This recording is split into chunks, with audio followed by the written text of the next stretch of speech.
Talabul ilmi. Semoga seluruh aktivitas amal ibadah kita senantiasa diterima oleh Allah Subhanahu wa taala.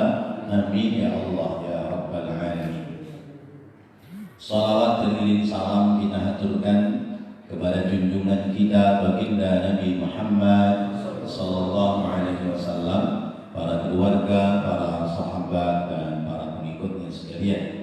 Hadirin hadirat, kita akan melanjutkan kajian tafsir surah Ali Imran ayat yang ke-136 dan mungkin sedikit mengulang ayat 135 karena yang lalu belum selesai dalam pembahasan.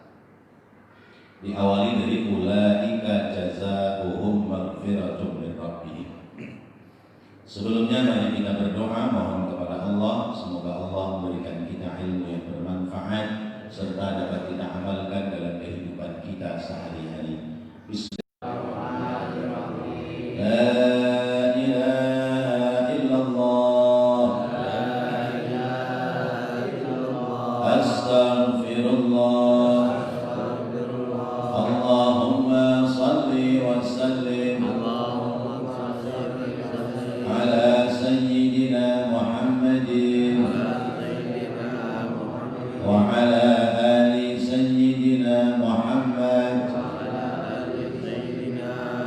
Allahumma iftah lana bihi abwaaba ilmika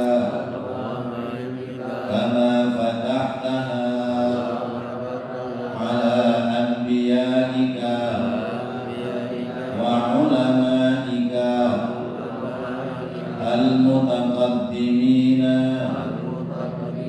wal mutaakhirin wansur alaina rahmataka ya dzal jalali wal ikram bisirri asraril fatihah. أعوذ بالله من الشيطان الرجيم. بسم الله الرحمن الرحيم. الحمد لله رب العالمين الرحمن الرحيم مالك يوم الدين إياك نعبد وإياك نستعين اهدنا الصراط المستقيم صراط الذين أنعمت عليهم غير المغضوب عليهم ولا الضالين. أعوذ بالله من الشيطان الرجيم. بسم الله الرحمن الرحيم.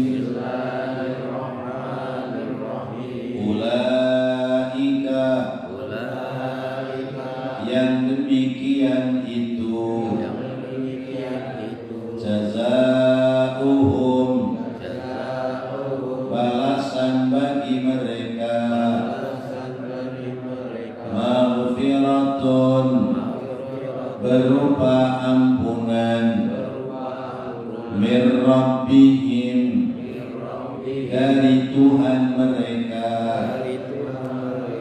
wa jannatun dan surga tajri yang mengalir min tahtiha dari bawahnya al anharu sungai-sungai khalidina mereka kekal fiha di dalamnya wa ni'ma dan sebaik-baik ajrul amilina pahala bagi orang-orang yang beramal. Sadaqallahul azim. A'udzu billahi minasy syaithanir rajim. Bismillahirrahmanirrahim. Ulaika jazaohum maghfiratun mir rabbihim wa jannatun tajri min tahtiha al-anharu khalidina fiha wa ni'ma ajrul 'amilin. Bapak Ibu hadirin hadirat rahimahullah. Ulaika jazaohum maghfiratun. Yang demikian itu pahala bagi mereka adalah ampunan dari Allah. Mereka yang mendapatkan ampunan dari Allah itu orang seperti apa?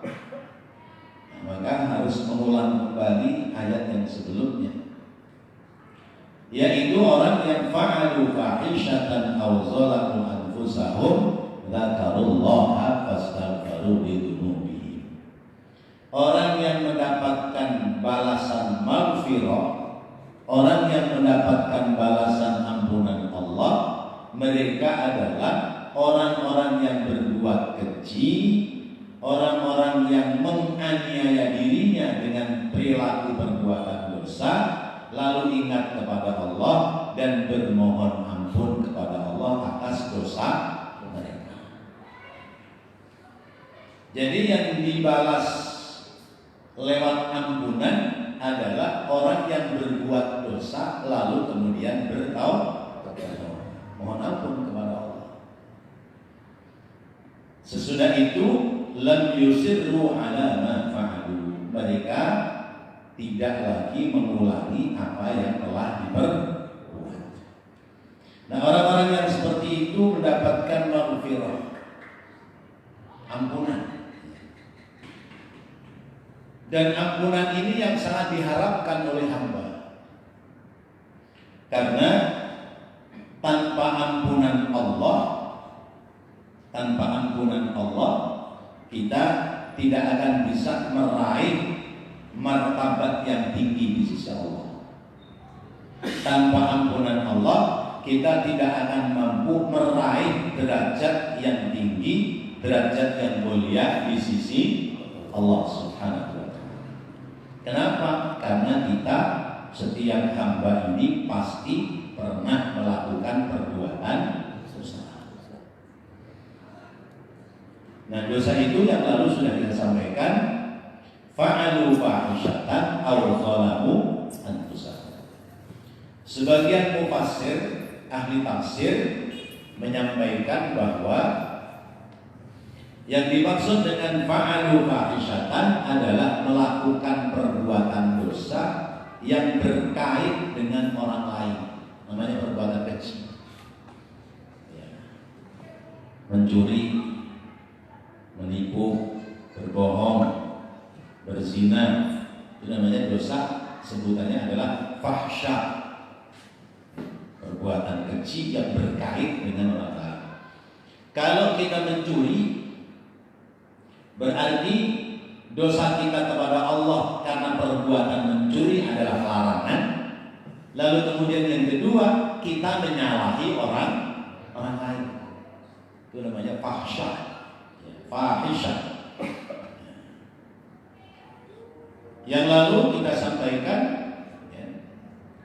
menzinai, berbuat zina kepada seorang perempuan yang bersuami. Berbuat zinanya adalah melakukan dosa terkait dengan Allah, lalu menzinai wanita lain yang milik laki-laki lain berarti berkait dosa dengan orang lain. Berani nggak tuh orang menzinai perempuan yang ada suaminya lalu minta maaf datang kepada suaminya? Berani nggak kira-kira? Wah, blok. Itu namanya fahsya. Iya. Pak, mohon maaf ya, kemarin istri Bapak nggak pulang seminggu sama saya, habis. Ya Allah. Itu namanya fahsya. Dosa yang berkait dengan orang lain. Adapun dzalamu anfusahum, mendolimi diri sendiri adalah dosa yang tidak ada kaitan dengan orang lain. Seperti apa? Misalnya mabok, minum khamr, minum minuman keras. Selama tidak melakukan dosa sebab khamr, berarti dosanya dirinya dengan Allah. Tapi kalau habis minum khamr kemudian membunuh orang, ya terkait pula dengan orang lain. Karena dikatakan bahwa al-khamru raqsul khati'ah. Khamr itu, minuman keras itu atau mabok itu adalah awal dari segala macam kejahatan.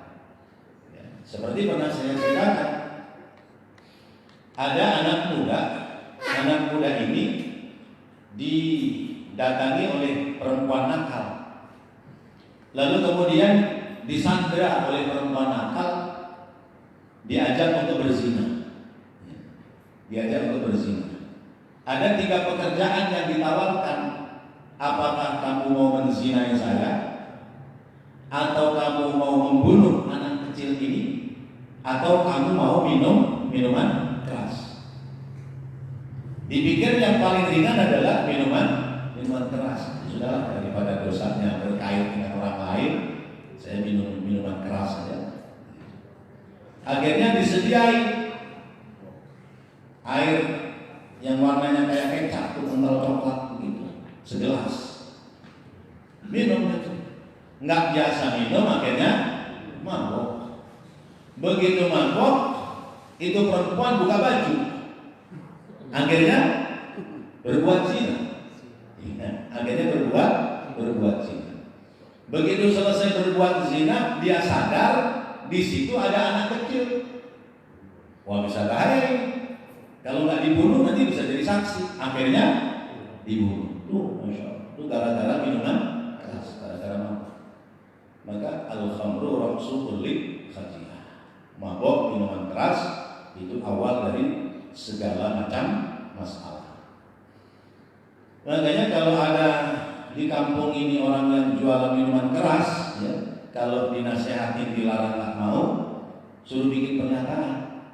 Pokoknya tidak akan ada keributan di kampung ini sebab minuman keras. Kalau ada keributan, mungkin berantem, mungkin apa dan sebagainya, maka yang mula-mula berurusan dengan aparat keamanan adalah orang yang dagang minuman keras. Bikin pernyataan, nggak apa-apa itu. Berarti dia bertanggung. Nah, jadi yang pertama adalah fa'alu fahisyatan, yang kedua zalamu anfusahum. Lalu kemudian berhenti, ingat kepada Allah bahwa itu perbuatan dosa, lalu kemudian bermohon ampun kepada Allah, maka mereka adalah orang-orang yang mendapatkan ampunan Allah. Nah, kalau orang itu sudah mendapatkan maghfirah, ay jazaohum ala hadhihi sifati, yaitu balasan bagi mereka karena sifat-sifat ini, yaitu sifat yang mendolimi diri kemudian beristighfar mohon ampun kepada Allah, lalu kemudian melakukan perbuatan dosa yang berkait dengan manusia, sesudah bermohon ampun kepada Allah dia berbuat baik, lalu kemudian mengembalikan hak-hak orang-orang yang telah teraniaya, ya. Maka sifat-sifat yang seperti ini menjadikan sebab turunnya namanya maghfirah, ampunan. Nah, ampunan ini penting Bapak Ibu sekalian. Ampunan ini penting. Sebab kalaupun orang itu punya nilai kebaikan yang banyak, tapi sebab dia punya dosa, maka dosa ini membebani kepada dirinya. Dan beban yang paling besar, beban yang paling berat atas dosa, sehingga kebaikan apapun tidak akan terangkat untuk sampai ke dalam surga, namanya dosa asyirk, dosa musyrik, dosa mempersekutukan Allah. Kata Allah, innallaha la yaghfiru an yushraka bihi wa yaghfiru ma duna dzalika liman yasha. Sesungguhnya Allah siap mengampuni dosa, ya. Sesungguhnya Allah, innallaha la yaghfiru an yushraka bihi, sesungguhnya Allah tidak akan mengampuni dosa orang berbuat musyrik, wa yaghfiru ma duna dzalika liman yasha, dan Allah siap mengampuni dosa selain dosa musyrik, tentu atas kehendak Allah. Nah, kalau kita minta ampun kepada Allah, maka ampunan Allah cepat datangnya. Kalau kita segera minta ampun kepada Allah, ampunan Allah datangnya sangat cepat. Diterangkan dalam sebuah hadis, Innallaha la yabsutu yadahu bil-laili liyatuba musii'an nahar. Sesungguhnya Allah benar-benar mengulurkan tangannya. Ini bahasa lisannya. Ya, tapi jangan dimaknai mengulurkan tangan itu Allah mengulurkan tangan kayak tangan kita diturunkan ke bawah, enggak. Ya. Artinya Allah membuka pintu lebar-lebar. Ya. Innallaha la yabsutu yadahu bil-laili. Sesungguhnya Allah benar-benar mengulurkan tangannya di waktu malam, liyatuba musii'an nahari, untuk menjemput ampunan orang yang bertaubat yang melakukan dosa di siang hari. Jadi orang siang hari berbuat dosa, malamnya bertaubat kepada Allah, maka digapai lewat tangan Allah. Tangan Allah itu ada dibuka pintu lebar ampunan dari Allah. Bukan tangan saya narik, tangan Pak enggak. Ya. Nanti Allah punya tangan bagaimana? Sama dengan makhluk. Nah begitu pula, ya. La yabsutu yadahu bin nahari. Allah sesungguhnya benar-benar mengulurkan tangan di siang hari, ya. Liyatuba musii'al lail, untuk memberikan ampunan pada orang-orang yang berdosa di waktu malam. Maka tugas kita adalah beristighfar. Orang yang gemar beristighfar, pernah saya sampaikan, orang seperti ini adalah makomnya, tingkatannya orang-orang yang merojak, orang yang selalu berharap akan mendapati ampunan Allah. Kalau orang ini sudah mampu menghindari perbuatan dosa, maka makomnya adalah makom khauf, tingkatan orang yang sudah takut kepada Allah. Jadi kalau orang yang sudah takut kepada Allah, dia tidak terjerumus dalam perbuatan dosa. Kalau orang itu masih jatuh pada perbuatan dosa, lalu kemudian beristighfar, mohon ampun, dosa lagi, mohon ampun lagi, dosa lagi, mohon ampun lagi, maka berarti kelasnya adalah kelas apa tadi? Rojak. Karena masih banyak berharap akan ampunan Allah. Kalau ada orang yang bilang, nggak diampuni dosamu, bolak-balik melakukan dosa sih, dosa lagi, mohon ampun lagi, dosa lagi, mohon ampun lagi, bagaimana seperti itu? Nggak bakal diampuni. Nah, jawaban kita, urusan diampuni atau tidak bukan urusan ente, tapi itu urusan Allah. Sebab Allah itu Ghafurun Rahim. Allah dat yang Maha Pengampun lagi Maha Penyayang. Hati kita nggak boleh mamang, nggak boleh ragu, ya, nggak boleh ragu. Sebab kalau hati ini ada keraguan dalam hal kebaikan, maka orang itu akan menjadi tidak melakukan kebaikan. Misalnya, kita sholat.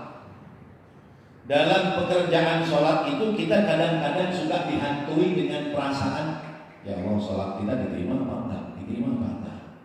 Pernah enggak hati ngomong begitu? Mungkin bukan cuma pernah, sering. Kita sering hati ini, ya Allah, saya udah sholat saya diterima apa enggak? Diterima apa enggak? Itu kadang-kadang muncul kalimat-kalimat seperti itu di hati. Karena apa? Itu namanya was-was dari setan. Sebab setan itu alladzi yuwaswisu fi sudurin, selalu membuat was-was di hati manusia. Supaya sampai pada satu kalimat, ngapain saya sholat? Percuma, sholat saya belum khusyuk, nggak bakal diterima oleh Allah Subhanahu wa Ta'ala. Akhirnya berhenti dari mengerjakan sholat. Nah, ini yang berbahaya. Orang bertobat juga begitu. Ya Allah, saya sudah bertobat tapi berbuat dosa lagi, ya Allah. Terus mendingan tobatnya akhirnya kalau udah tua. Iya. Ujung-ujungnya orang saya berbuat dosa lagi dan parahnya. Belum sampai tua udah mati. Cepat banget udah mati, meninggal dunia. Akhirnya kerugian bagi kita. Nah, itu cita-cita setan.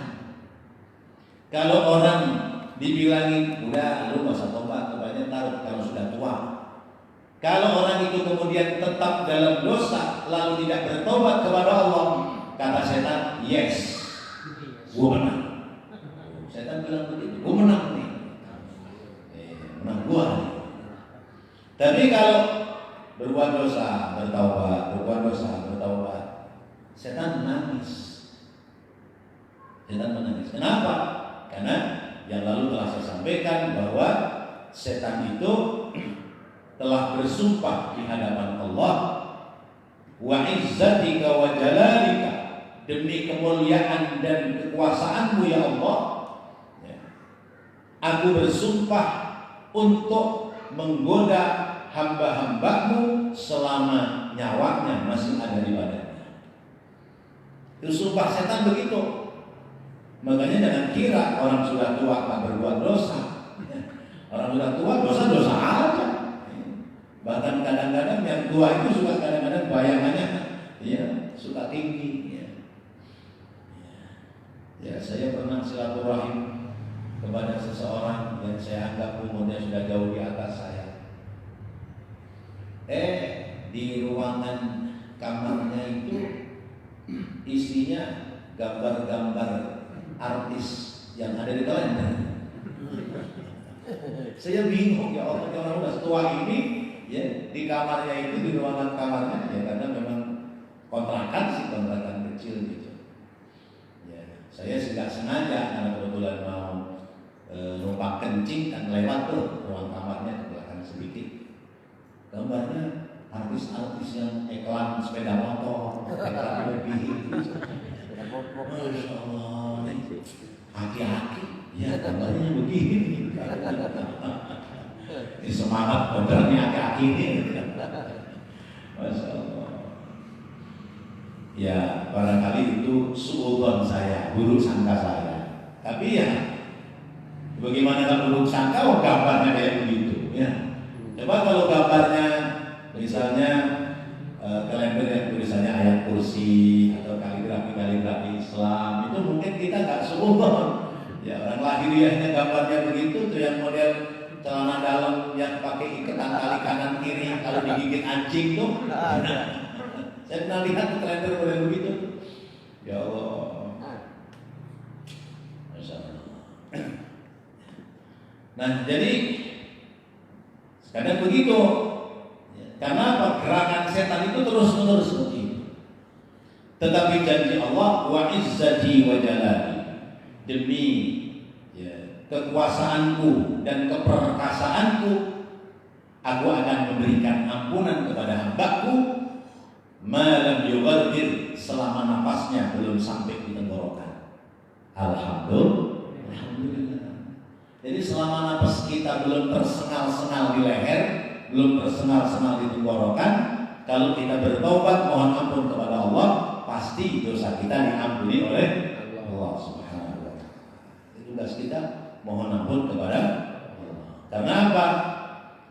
Sebab hadis sifat, sebab sifat-sifat kita yang senantiasa bermohon ampun kepada Allah, sementara Allah itu Ghafurur Rahim, dan yang Maha Pengampun lagi Maha Penyayang, maka kita akan meraih namanya maghfirah min Allah, ampunan dari Allah.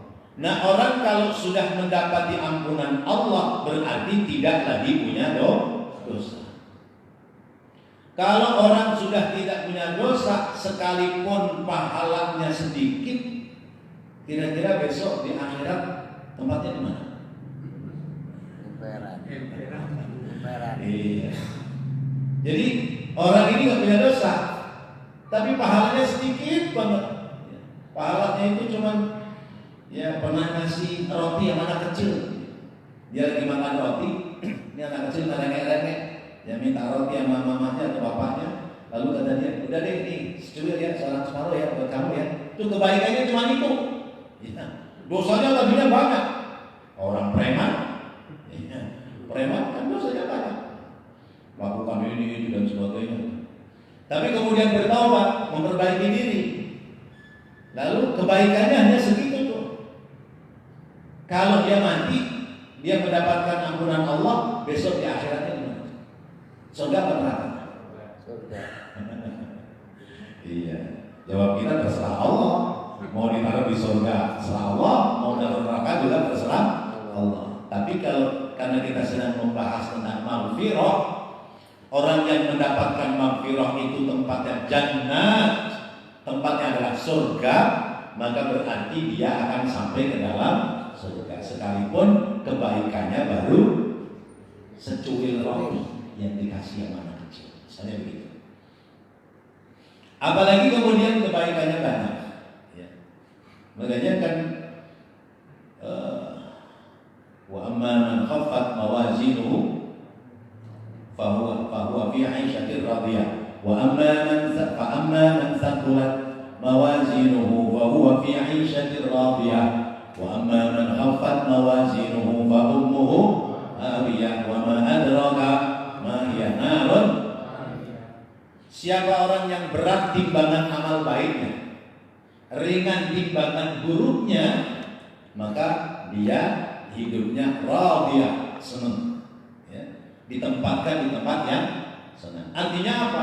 Kebaikan yang lebih banyak, sekalipun keburukannya belum mendapatkan ampunan, maka hapus keburukan oleh kebaikan. Sebab apa? Innal hasanat yudhibnas sayyi'at. Karena kebaikan itu menghapus keburukan. Innal hasanat yudhibnas sayyi'at.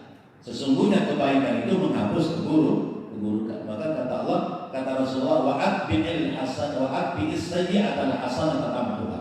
Kalau kita berbuat keburukan, segera imbangi dengan perbuatan yang baik supaya menghapuskan keburukan kita. Tapi kalau amman khaffat mawazinuhu, kalau timbangan baiknya itu ringan, berarti lebih berat timbangan buruknya. Fa ummuhu hawiyah, tempatnya neraka hawiyah.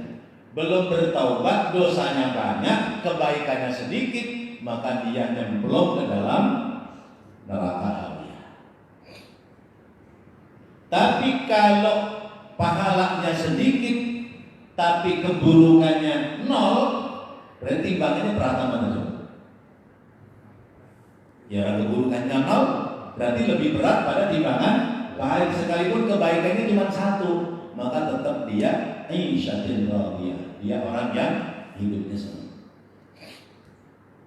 Nah sekarang kalau kebaikannya nol, keburukannya nol, di mana dia? Apa ada yang begitu? Ada nggak? Ada. Bayi lahir jebrol, baru sejam 2 jam atau sehari 2 hari meninggal. Bayi udah berbuat baik belum? Belum. Berbuat buruk nggak? Enggak. Itu di mana tuh bayi itu besok di akhirat? Terserah Allah. Mau taruh di mana? Tapi logikanya orang yang tidak punya dosa, maka dia akan ada dalam surganya Allah Subhanahu wa ta'ala. Karena itu kita diperintah mengejar pahala sebanyak-banyaknya, tapi jangan lupa yang membebani kita berupa dosa, hendaknya segera bermohon ampun kepada Allah. Tetapi memang orang berbuat baik dan berbuat buruk itu kaitannya dengan hati. Maka kita berharap supaya hati kita itu menjadi qalbun salim, hati-hati yang selamat, hati-hati yang baik. Kata ulama ahli hikmah bahwa hati orang yang masih hidup di dunia itu menempati pada 4 tempat. Saya ulangi, bahwa hati manusia yang masih hidup di dunia ini menempati pada 6 tempat. 6 tempat yang disinggahi oleh hati manusia. 3 tempat itu rendah dan 3 tempat adalah tinggi. Ada 6 tempat yang disinggahi oleh hati manusia. 3 tempat itu di tempat yang rendah, posisi di bawah. Kemudian 3 tempat adalah di tempat yang tinggi, yaitu posisi mulia. Hati menempati tempat yang rendah, yaitu ketika hati itu dihiasi oleh kesenangan dunia. Hati menjadi rendah apabila hati itu dihiasi oleh kesenangan dunia. Hati menjadi rendah. Karena apa? Kesenangan dunia itu melupakan tugas yang sesungguhnya, yakni ibadah kepada Allah. Contoh yang pertama, ini yang bapak-bapak ini baru beli sepeda motor, mungkin baru 3 hari atau baru seminggu, ya. Habis buat pergi kemana-mana kotor kena debu karena musim panas. Lalu kemudian kan, kena debu kotor ya karena musim panas. Kemudian di Musola Al-Hikmah, Pak siapa yang salah? Ya, ada duhur, ada asar. Dia lagi ngelap debu yang ada di motor. Kira-kira begitu dengar adzan berhenti ngelap apa terusin ngelap? Wah, punya pengalaman. Pada punya pengalaman, terusin ngelap, tanggung biarin. Adzan sudah rapi, ngelap belum rapi. Sampai komat ngelap belum rapi juga. Kira-kira begitu sudah mulai komat selesai, ditinggal apa diterusin? Terus ya sampai selesai. Pengalaman semua. Nah itu namanya hati sedang digoda oleh kesenangan dunia. Hati sedang dihiasi oleh dunia, maka hati menjadi dani'ah, menjadi rendah. Kemudian yang kedua, tempat yang disinggahi oleh hati itu adalah hawa nafsu. Hawa nafsu yang berbicara adalah hawa nafsu. Maka ketika orang bicaranya lewat hawa nafsu, berarti hatinya sedang rendah. Sebab hawa nafsu itu innal nafsa la'ammaratun bisu. Hawa nafsu itu ngajaknya kepada hal-hal yang tidak baik. Karuan dengar adzan, mestinya jawab panggilan adzan. Karena lagi gedek sama orang, ngomongin orang agak berhenti-berhenti, padahal dengar adzan. Ada nggak yang begitu? Mana orangnya? Kita lagi aja, ya Allah, kita lagi. Padahal sedang dengar adzan, ngomongin orang kagak berhenti. Apalagi ada yang nimpalin, buat apa sih? Nah itu namanya hawa nafsu yang berbicara. Lalu kemudian yang ketiga, yang menjadikan sebab hati itu menjadi rendah adalah karena adanya musuh yang menggoda hati. Ya, musuh hati ya setan. Setan itu menggoda hati, mengendalikan hati. Ya. Kalau kemarin kita potong kambing itu tidak lari karena dikendalikan lewat tambang yang ditempelkan di lehernya, maka setan mengendalikan kita untuk tidak melakukan kebaikan lewat nafsu kita, lewat hati kita dikendalikan, sehingga kita gampang kena godaan setan. Ini 3 nih, ya. Hati apabila menempati 3 hal ini, maka hati itu berarti sedang rendah, sedang hina. Lalu kemudian hati itu kadang naik ke atas menjadi mulia, menjadi karamah, menjadi mulia, tidak lagi dani'ah. Kapan hati menjadi mulia? Apabila hati diisi dengan ilmu. Hati diisi dengan ilmu, maka hati itu menjadi mulia. Hati kita lagi kita isi dengan ilmu. Buktinya apa? Dengar nasihat-nasihat yang baik, manggut-manggut. Namanya hati ini menjadi mulia. Sekalipun sekarang manggut-manggut, ntar pulang lagi kelalenan. Masya Allah. Saya membaca kitab Diwanus Syafi'i, syair-syair Imam Syafi'i. Subhanallah, Imam Syafi'i itu sungguh luar biasa dalam mengendalikan hati, luar biasa. Beliau kalau malam nggak tidur, malam itu dibagi 3. Sepertiga buat tulis pengetahuan, karya-karya ilmiah beliau.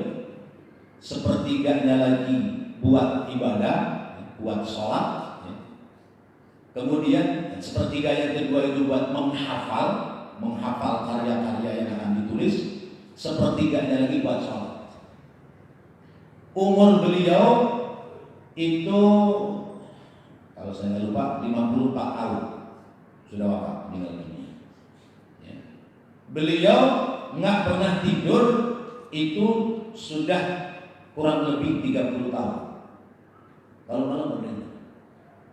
Sehingga dikatakan oleh muridnya Imam Abu Hanifah bahwa kata muridnya Imam Abu Hanifah, wahai Imam Abu Hanifah, engkau punya tamu katanya ulama besar, tapi disuguhi makanan kok rakus banget dihabisin. Katanya ulama besar, kok dia bangun tidur sholat subuh nggak pakai wudu lagi, itu ulama model apa? Kata santrinya Abu Hanifah. Maka Imam Abu Hanifah tanya, jadi apa benar kamu nggak wudu tadi sholat subuh? Kata beliau, saya tidak wudu karena saya masih punya wudu dari maghrib.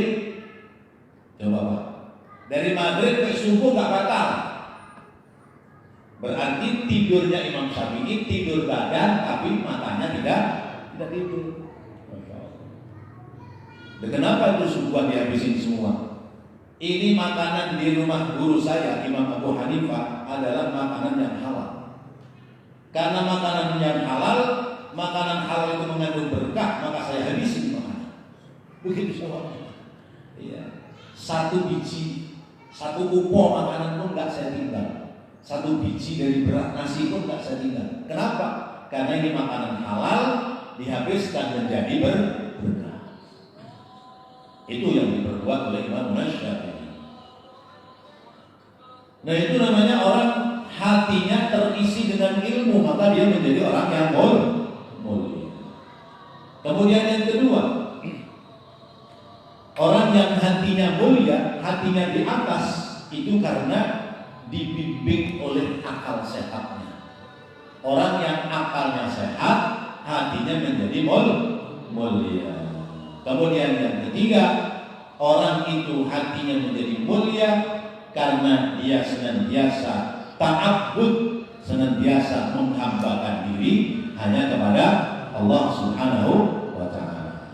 Nah, orang-orang yang seperti itu mendapatkan maghfirah Allah wa jannatin, dia akan sampai ke dalam surga. Yang surga itu tajri min tahtihal anhar, min anwa'il masyrubat, mengalir di bawahnya sungai-sungai yang mengalir di surga itu namanya anwa'ul masyrubat, macam-macam bentuk minuman.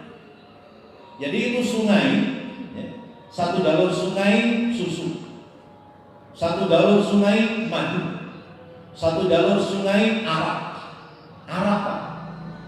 yang kalau di dunia haram itu di sana menjadi air sungai yang mengalir, yang halal dan thayyiban, yang boleh diminum. Makanya kalau kepingin minum arak yang halal, besok minumnya di surga. Itu bengawan.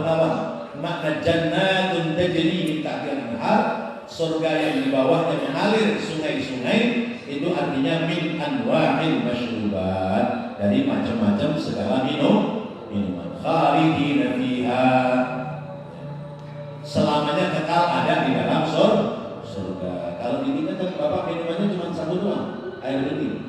Saya air bening sama air hutan. Hutannya hitam. Min anwa'il masyrubat ay makisina fiha, yaitu selama-lamanya akan ada di dalam surga.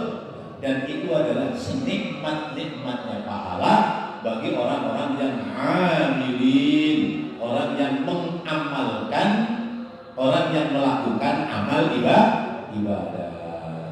Masya Allah. Ingin nggak ke surga? Ingin. Udah punya nilai pahala? Sudah. Masih punya dosa? Perbanyak mohon ampunan kepada Allah Subhanahu wa Ta'ala. Shadaqallahul azim. Mudah-mudahan apa yang kita bahas, kita pelajari, Allah jadikan ilmu yang bermanfaat untuk dapat kita amalkan dalam kehidupan kita sehari-hari. Amin ya Allah ya